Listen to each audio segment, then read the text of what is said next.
আসসালামু আলাইকুম ভিউয়ার্স, কেমন আছেন আপনারা? আশা করছি আল্লাহর রহমতে ভালো আছেন। তো দেখুন, এই যে কার কার পছন্দ ভুট্টা শাক ভাজি আর হচ্ছে পাবদা মাছ ভুনা। এই যে পাবদা মাছ এখন কি করব জানেন? এই যে ধনিয়া পাতা দিয়ে দিব। দেখুন, ধনিয়া পাতা ছাড়া তো চলবেই না, একটু বেশি বেশি করে দিব। আর একটু এখানে দিয়ে দিই। তো কার কার পছন্দ আমাকে অবশ্যই কমেন্ট করে বলবেন বন্ধুরা। ভুট্টা শাক কার কার পছন্দ? হয়ে গেছে আমার ভুট্টা শাক ভাজি।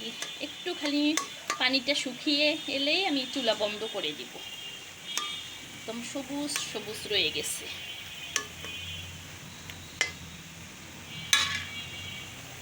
এই হচ্ছে আজকে দুপুরের খাওয়া দাওয়া। একটু মাংসের তরকারি আছে গতকালকার রাতের। আর এই হচ্ছে পাবদা মাছ ভুনা। লবণ টবণ সব ঠিক আছে, আমি দেখেছি লবণ সব ঠিক আছে।